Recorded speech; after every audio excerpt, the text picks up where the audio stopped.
What's going on, people's G? And we are back in the building, and we're here again for another match reaction as Liverpool faced off against Nottingham Forest in this afternoon's kickoff up at Anfield. Liverpool getting the 3-0 victory, as you guys can obviously see on the screen. One of the goals today scored by Diogo Jota, dedicated to Luis Diaz with his ongoing situation at the time of this video, the ongoing situation that is going on in his home country, Colombia, with his parents. But I don't want to speak too much about that. Obviously, we all wish that, everything is safe and sound eventually. His parents are found safe and sound, should I say, sorry. Or his father, in this case. So yeah, I don't want to dive too into that without getting the right pieces of information and things like that. But he knows that everyone at Liverpool is obviously with him. So to the football up at Anfield, let's obviously dive into it. Let's see what happened today. Pretty easy game, if I'm being totally honest, for Liverpool in today's fixture. But let's dive into it, man. Let's see what is popping.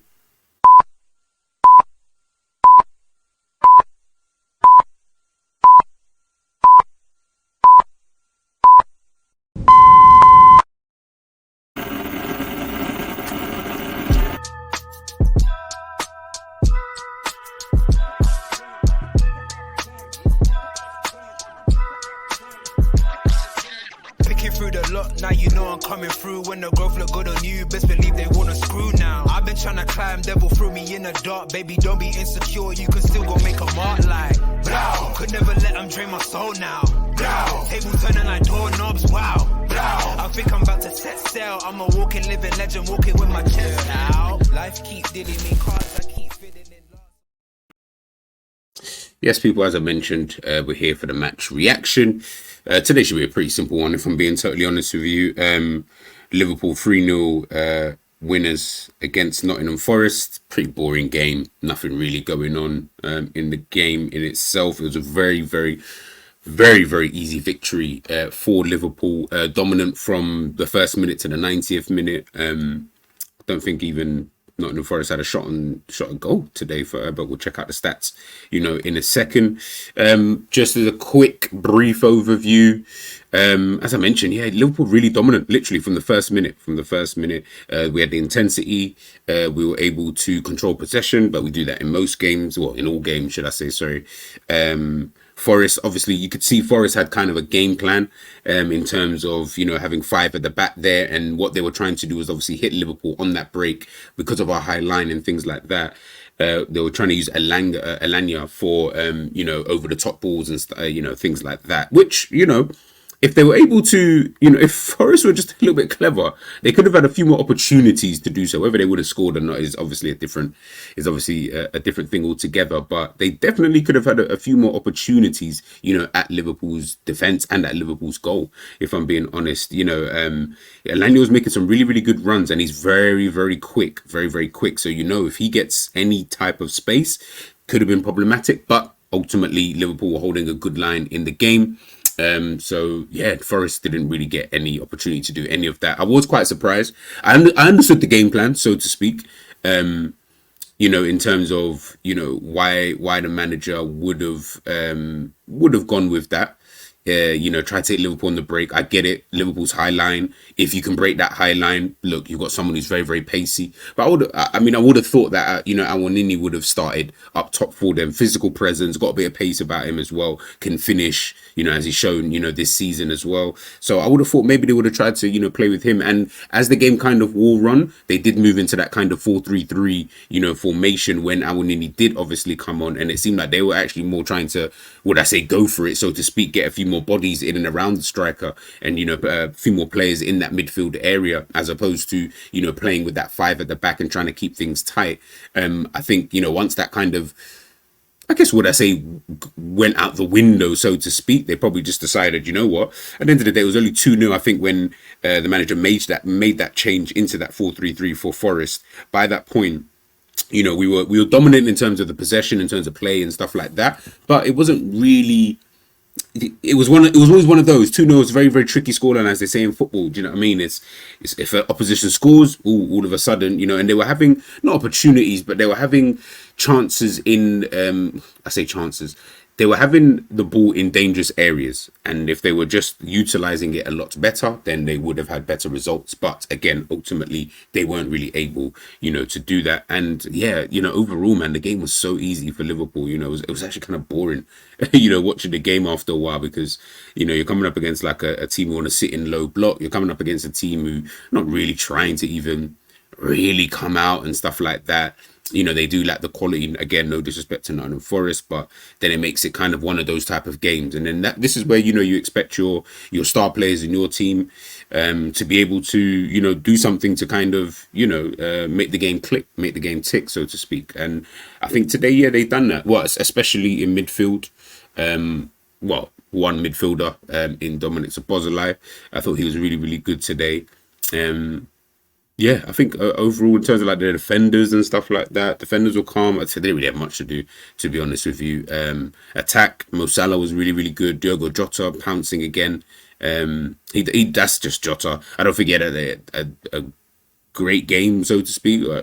Great's probably too much of a strong word. I don't think he had too much of a good game. It was kind of an average performance, but again, that's what Diogo Jota is all about, man. He's all about the goals. I love that about him, to be honest with you. I love people like that, in a general sense, because then it always shows me that even when I'm not even playing that well, even when I'm not even playing too good, I can still do something for you,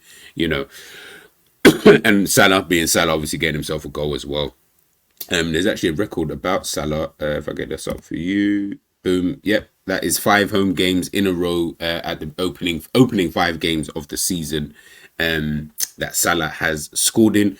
This guy's scoring rate at the moment it's ridiculous. It is genuinely ridiculous, man. I don't even. I feel like I speak about him every single week. Do you know what I mean? Like, he's only in terms of goals, because that's what I really care about, because that's what he is. Is a goal scorer. As much as he can facilitate and stuff like that, he's a goal scorer. You know what I mean? I think he'll tell you that first. At the end of the day, he's a goal scorer. He wants to be talked about amongst goals, as opposed to the goals and assists kind of thing that we all love to kind of bring up about players. But yeah, when it comes to him, the amount of goals they scored, I mean, he's only being outscored by players like the Harry Kanes, the Haalands, the Jude Bellinghams, and people like that, the top echelons of players at this current moment in time, and that kind of tells you the story. I think Son might even have more potentially than him. I don't know. I can't remember. I'll have to double check. But, we're talking about really, really top players, man. And this is a guy who just loves scoring goals. But this season, we are seeing a little bit of a different role from Mo Salah. We are seeing something a bit different. Today, the combinations that he had with both himself and Darwin Núñez, who obviously got himself the second goal today, which is a good goal from Darwin Núñez. He looked like he didn't even know where the ball was about to go, but he was there. He was able to get that finish, which is really, really good, right on the line as well, into the roof of the net. But it was really good combination play from Dominic Szoboszlai and Mo Salah, down that side. Again, hopefully those two can obviously forge like a really, really good partnership, moving forward, to be honest with you. I think they're going to be quite key for Liverpool in any type of success that Liverpool may or may not have. They're definitely going to be the key, the main 2 key players, for Liverpool. If anything does happen to Szoboszlai, Liverpool are completely and utterly done. That midfield will crumble in an instant. But in terms of when they are together, very, very, very good, man. I think they quite understand each other. Dominic Szoboszlai today as well. We'll take a look actually at his stats today. Boom, boom, boom. Yeah, let's get these up. Fotmom have obviously given him the man of the match. Let's see if you guys can see that. Perfect. So yeah, he got himself 2 assists in the game. I think it was another kind of typical Dominic Szoboszlai performance, I felt. Created 4 chances in the match. Shot accuracy, touches 106 in the game, touches in opposition box 4, successful dribbles 3 out of 4, passes into final third, really good. That was at 6. Crossing, not that great. Accurate on balls 3 out of 4. 13 recoveries in the game. That is really, really, I guess whichever way we'll kind of look at it, but yeah, that's really, really good, in the match in itself. 4 out of 7 ground duels won, 57%, like that. But yeah, it was like an all action, kind of performance from Dominic Szoboszlai, if I'm being totally honest with you. To me, it was kind of a typical Dominic Szoboszlai performance, a performance we kind of seen really all season. But what I liked in today's game was adding the substance, man. You know, I'm a substance kind of guy. It's all well and good, you know, and you need midfielders like this, by the way. You can't always have midfielders who are going to, you know, always score or assist or, you know, do that kind of stuff. Sometimes you do need some of these guys who can do the other side of the game. And that's something that Dominic Szoboszlai is obviously good at. But considering that's not what he's known for, and he is known as one of those midfielders who will affect the game in terms of the score sheet or, you know, getting themselves an assist and things like that, you know, it's really good to see him. I think this is his first 2 assists for the club, if I'm not mistaken. And if so, you know, quite astonishing. You know, how many games are we in now? We're in October, just touching November, and this is your first 2 assists, you know. So yeah, ultimately I think it's his first 2 assists. Actually, I'll have a little double look, but you know, even still in the Premier League, should I say, sorry, even still, when we're looking at someone like Dominic Szoboszlai, ultimately I think when you're looking at a player like this, with what he can bring to the table, with what he can do, we know the side of him that he brings to the team in terms of that. The only way I could describe it is like Henderson, just with more technique. He brings that obviously to the table. That's something clearly that Jurgen Klopp wants, and that's something that he was showing, you know, today. But he's shown in more or less every single game. But again, for me, getting himself those 2 assists, that's what then puts you, do you know what I mean, just a little bit ahead. Do you get what I'm trying to say? Considering then, otherwise, what I'll then see is from a Liverpool midfield is then we're almost reverting back to type. It's all well and good when we've got this kind of midfield and everyone says, you know, this midfield is very technical and it can, you know, the players passing and intricate. That's all great. That's all great. But they're doing the same things that the old midfield were doing, you know, ultimately. So as much as it would improve on the eye, of course it will, you know, when you're watching these guys, the passing, some of the movement, you know, Gravenberch in there, some of the turns that he does, you know, all of these kind of McAllister at times, some of the turns that he does, some of the passing, you know, all of these kind of things, it looks great on the eye, but they're doing the same things that the old midfield, you know, the one that was running around are doing. Problem is, these guys can't really last. You know, Gravenberch, I know he hasn't played that much football and stuff like that,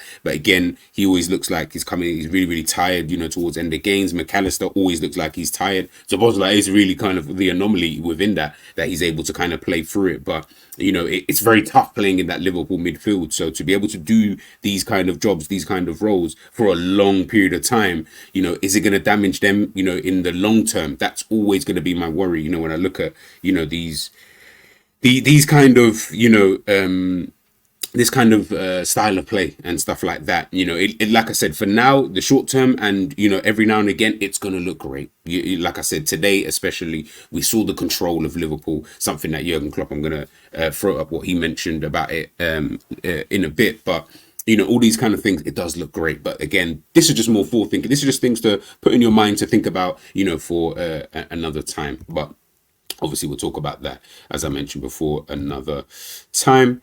If we take a look, the other player I wanted to take a look at actually was Virgil van Dijk. I thought he was good today as well. I thought he was solid at the back there in terms of his performance. I mean, look, Forest didn't pose any level of threat, so he didn't have much to do.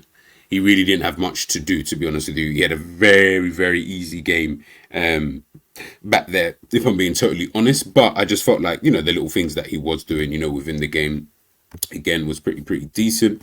Look at his stats from the game. Again, 101 out of 107 passes. That's really good, man. When you can have that kind of accuracy after from having that amount of passing, you know, it's absolutely good. Accurate long balls, 12 out of 15. Really, really good. He only had 1 tackle to make in the game, but he made it, which is always a good thing. 8 recoveries in the match. Ground duels, only 1, and he won 7 out of 8 aerial duels. So again, like I said, you know, Forest weren't giving him that type of threat, but with what they was giving him, I just felt like, you know, he was quite he was just a dominant figure back there. You know, again, been a lot of talk. Virgil van Dijk, is he back to his best? Is he still the world #1 and stuff like that? I guess that's just up for debate. I don't know how people see it. Liverpool fans will say one thing, other fans might say another thing. I will say he's definitely up there at the bare minimum. Whatever you think, I think for me it'll be a toss-up between him and a Ruben Diaz in terms of best centre-back out there. I probably just edge it to Ruben Diaz as a whole. But ultimately, you know, Virgil van Dijk is really performing at a really, really good level, you know, ever since he took the captaincy, you know, this season. Again, another thing, we've seen what it's like with the Dutch national team, how he gets ridiculed there. They talk about his captaincy, his leadership qualities, all these other various different things. Obviously, again, I'm not Dutch. I don't know what the vibe is over there in terms of why they seem quite harsh with their players. It might just be a Liverpool thing, to be fair, as well, which I can understand. That's fair enough. You know, if it's one of those kind of things, I get it. You know, but ultimately, we've seen how the level of criticism that's been aimed at Virgil van Dijk, you know, whilst he's been captain of the Holland team. But again, when it comes to Liverpool, again, it's a different type of energy kind of thing. So, you know, when he comes here, it's just a bit more easier for him. It's a bit more laid back. It's a bit more chilled. You don't really have the weight of a country on your shoulders, which is totally different than having, you know, a club on your shoulders. You know what I mean? You can have a club on your shoulders. That kind of is what it is. You know, you can probably deal with that. But having a club, a nation, you know, like, where like this is everyone from that country is gonna be on to you. Do you know what I'm trying to say? Like it could hit a bit different. I don't know. Never been a professional captain before, so you know it could just be one of those kind of things. But you know, ultimately, what we're seeing for Liverpool this season is he's been putting in some really, really good performances. Do I think he's obviously at that level, and that we all spoke about him as, you know, the best and this, that, and the other? I think I think context of time. We all got, again, these kind of things. Everything is all about context. Off the top of my head, I can't remember every centre back that was around at that period of time when he was undoubtedly the best. But I don't think that there was that many top centre backs anyway. So he stood out like a sore thumb because he was so good, you know, kind of thing. But there was no one else. Whereas now, again, it's like most things. It's a bit like Liverpool in the Premier League, as I always mention. Now you're not going to look as great as you was before because there's an Arsenal around, there's a Tottenham around, you know, Man City obviously still there, you know, as the Villa are doing well, we'll check out the league table. There's all these other little things, all these teams have gotten better and they've closed the gap upon yourself. So now you're not going to look miles ahead of everybody, unless you're Manchester City, but barring them, you're not just going to look miles ahead of everyone. So there is that kind of difference. And I think that's how I see it with the centre-back situation, is that he probably could be number one. I'm definitely not going to argue that point at all. But now there's way more other centre-backs out there who are all performing kind of near enough at the same kind of levels, if we're being totally honest with you. You know, you got your Salibas, you got your Ruben Diaz's, and there's probably other defenders out there that people might want to throw into the mix. So, yeah, man, I think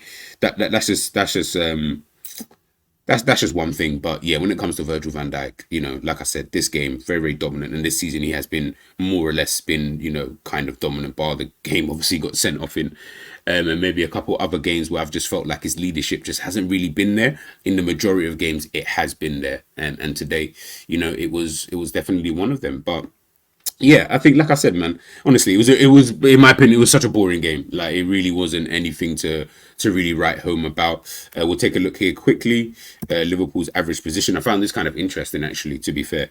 It seemed like we actually played a 4-3-3, you know, which most of these average positionings, when you guys see me do them, you notice that it obviously, usually we've got Robbo out there on the left. Robbo's never in that position. You know, Trent is usually, you know, gallivanting somewhere else. But in today's game, it wasn't really like that, which again, I found so interesting, is that we just seemed to stay structured. Like, it just looked organized. It looked like it was quite structured. Yes, of course, like I mentioned before, Dominic szoboszlai running around, blah, blah, blah. But in a general sense, these were their kind of positions.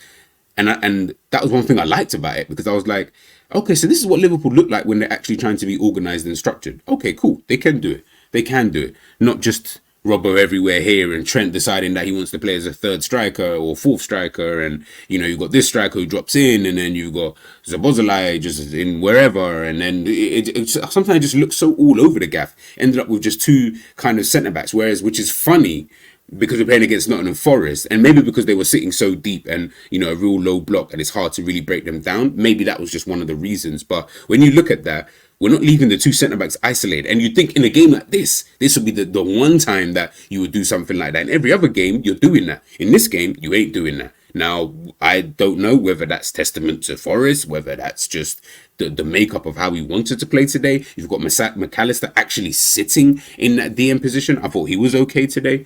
There were a few times, as per usual. Look, he's not natural. Like I can see, he's for me, he's drowning in that position. But again, on the ball, he was decent.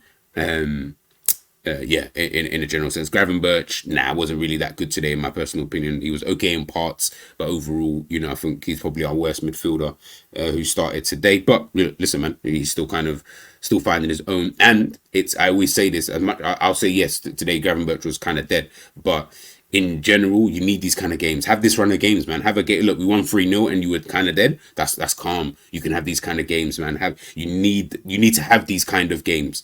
Do you get what I mean? I feel like everyone always gasses things up so much where it's like, oh my goodness, like he did this, he did. It's like, no, because no one's gonna have a perfect game every single game. No one's gonna be great every single game. You know, it just doesn't really work like that. And I think you sometimes do, and we saw it with Curtis Jones towards the back end of last season. Sometimes you do need to just have these kind of games where it's like, yeah, kind of dead today, if I'm being totally honest, but calm. You need that in a run of 6-7 games as an example, because then you can just kind of find your rhythm, you know, iron out the kinks and things like that. I love it. Sometimes I almost love it when I see players having, say, 10 games in a row. Sometimes they might have a dead game thrown in there, or dead 2 games, you know, thrown in a 10-game kind of period, but then they're able to still maintain, you know, their overall form. I'm like, there we go. Of course, there's going to be some freaks in there who are going to continuously keep performing every single game, but not everyone's going to be able to do that. And so that's why sometimes when I look at it, I am like, I kind of like that, you know, because we got to see him on a bad day. All right, cool. On a bad day, Liverpool still won 3-0.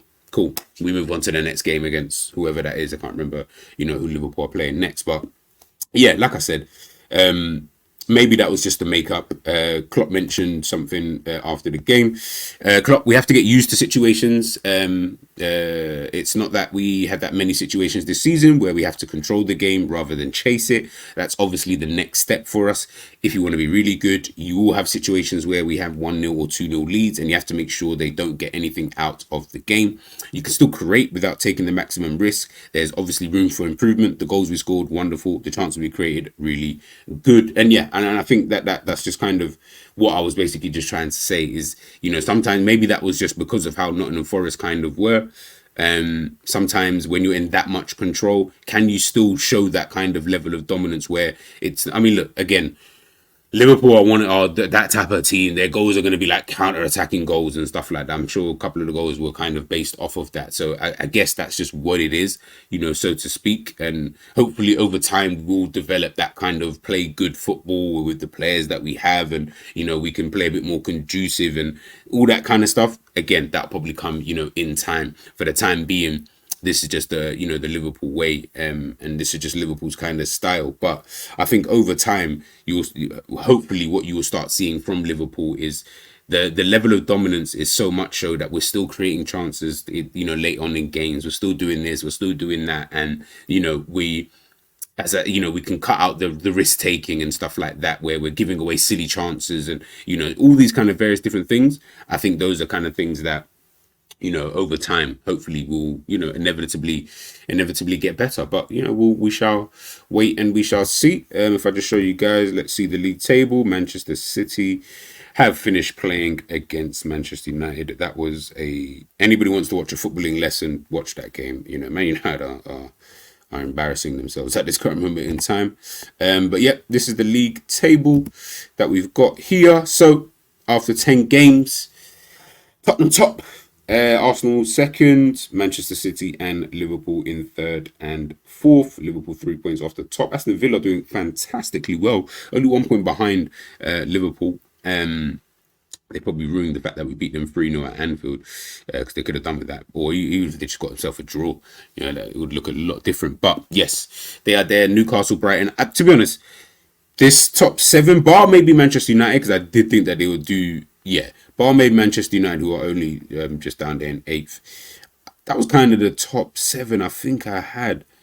Maybe not. I think I had Chelsea thrown in there. I was just trying to remember. I think I did have Chelsea thrown. I think I had Chelsea and maybe Man United thrown in there. Definitely Manchester United. I did not think they'll be doing this crap, you know, at this beginning stage of the season. But it turns out for Liverpool, look, 3 points off the top. But we're sitting in fourth. There are still 3 teams that we still need to, overtake before we can think about going top of the league. But again, it's still so early, people. So early. Tottenham are doing fantastically well this season, probably overachieving their own targets that they probably did set out. Arsenal doing pretty decently as well. Man City are doing Manchester City, to be honest with you. They're just doing Manchester City. Like at this early stage of the season, this is how I kind of feel that they are. I'm even surprised that they even doing this well. To be fair to you, but yeah, Liverpool doing well as well. Up there in fourth place, kind of where I think Liverpool probably would finish. If I'm being totally honest with you, but like I said, it's a very, very long season. Liverpool obviously move on to their next game. And we shall wait and see. But yes, guys, as I mentioned, like I said before, man, it was a really boring game. Definitely not a highlight reel type of game, but it was a game that come in, do your job, get out. I love those kind of wins, man. I really do like those wins. It is professional. And then we just move on to the next game, man. And then we can start thinking about, different players that we might want to play and, et cetera, et cetera. So, yeah, man, that is done and dusted for today. Make sure you guys are obviously smashing that like button. Make sure you share. Make sure you do subscribe to the channel. We are on the road to 900 subs. So please, please, please, if you haven't done so already, please make sure you hit that sub button. I'm G. Match reaction done. We're out, people.